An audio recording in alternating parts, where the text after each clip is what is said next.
dot things. Where did they come from, anyway?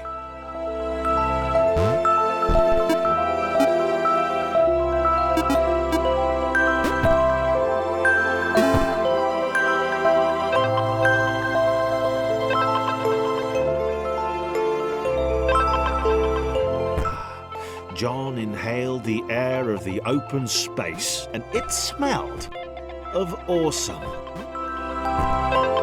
Time to flex those muscles, to put his training to use, time to show those little dots how it was done.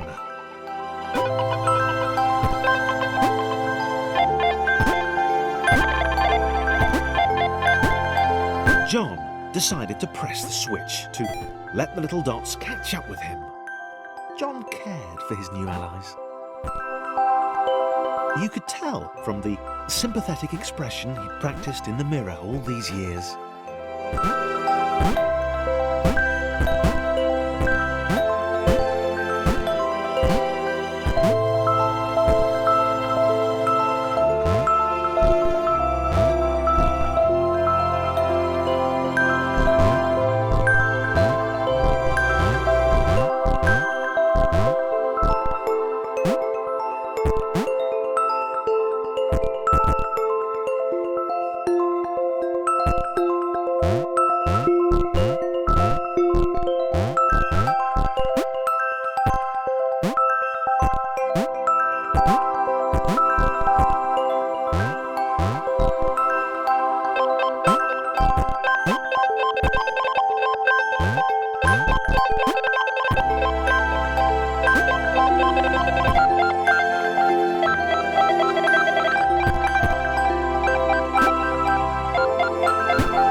John was happy to keep helping.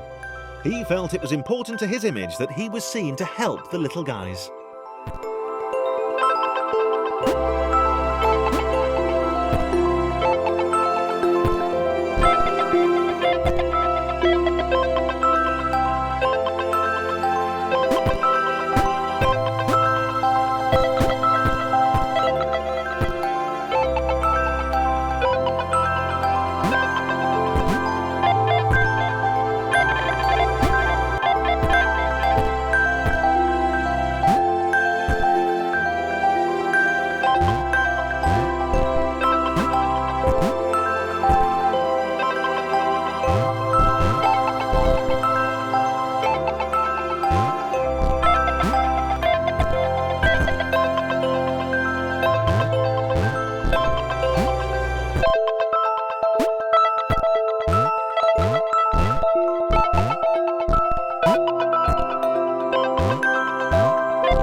so much either.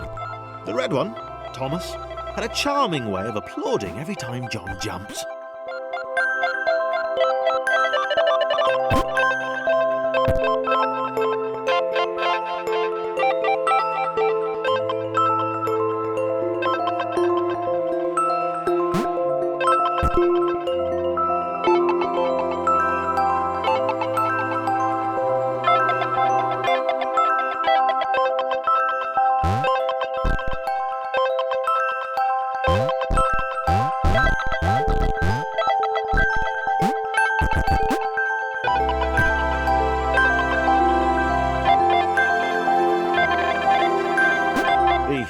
The orange one was less immediately likeable, but his unremitting cynicism and tutting amused John.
This was interesting.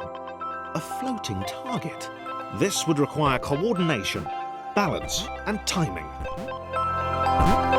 John was sure the dots would be lost, but he was happy to guide them to triumph.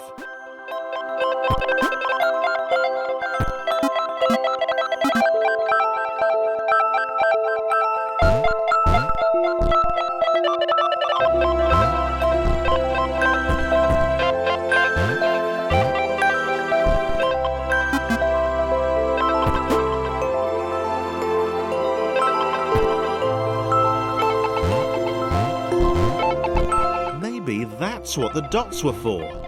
They were there to extend John's reach, to make his performance even more impressive. John liked the thought. He decided to keep them.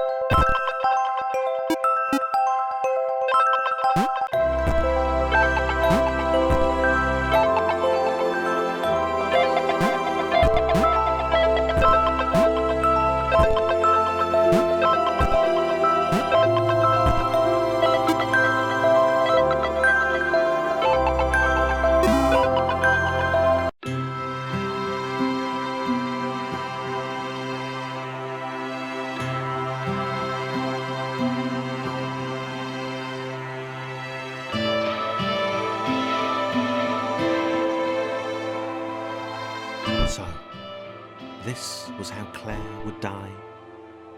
She knew it would happen eventually. She was rubbish at jumping, and she moved slowly. She felt a little like her continued existence was breaking some kind of natural order. The crumbling pillar was a dramatic death, she supposed. Wait, what? Claire couldn't shake the feeling that she was not, in fact, dead. It was at that moment that Claire realised she had superpowers.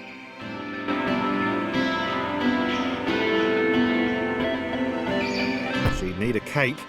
There was no getting around that. You couldn't be a superhero without a cape. Claire didn't want confusion. If you saw a cape, that made matters clear. You knew what you were dealing with. Claire was all about communication. And, you know, floating in water, which was her superpower.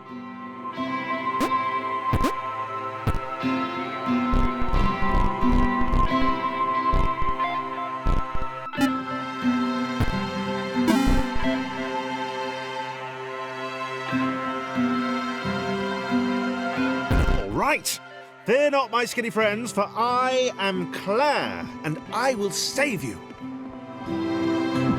Claire needed to come up with a superhero name as soon as possible. Claire was rubbish.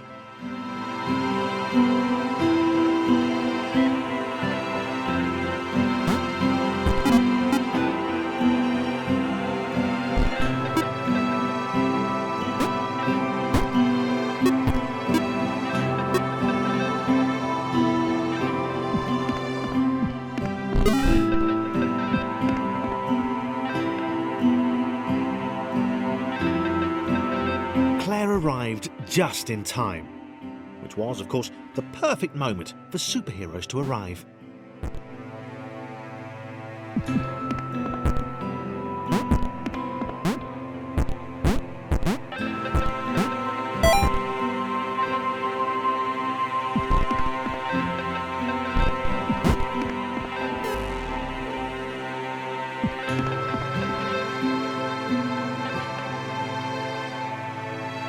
Claire arrived just in time, which was, of course,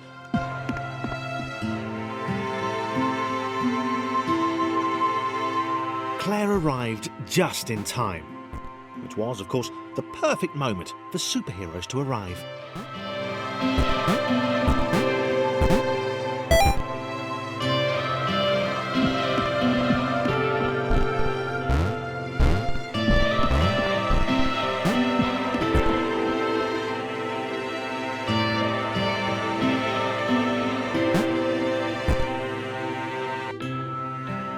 As the water began to rise, Claire vowed to save this little rectangle in as many restarts as it took.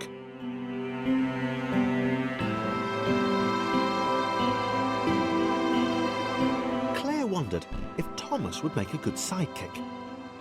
Or was she more the lone Avenger type? She liked that. The sole hero in a world of rectangles and conveniently placed pools of toxic water.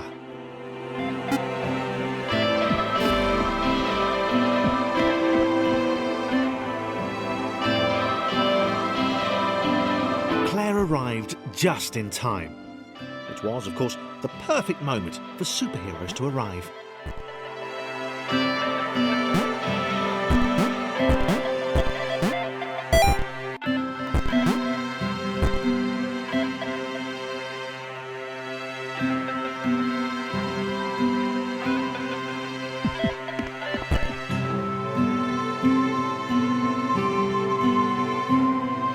The water began to rise, Claire vowed to save this little rectangle in as many restarts as it took.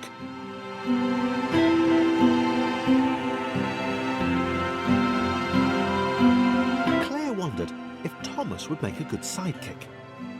Or was she more the lone Avenger type? She liked that. The sole hero in a world of rectangles and conveniently placed pools of toxic water.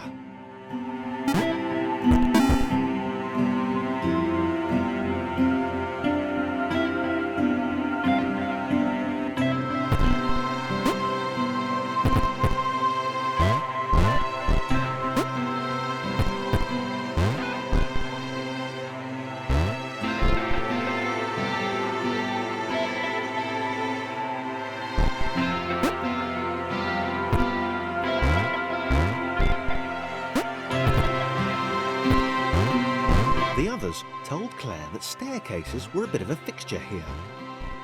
Claire wondered why the world made it so difficult.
Probably needed a nemesis, a villain who would show their true colours at the worst possible moment, hurting all she held dear.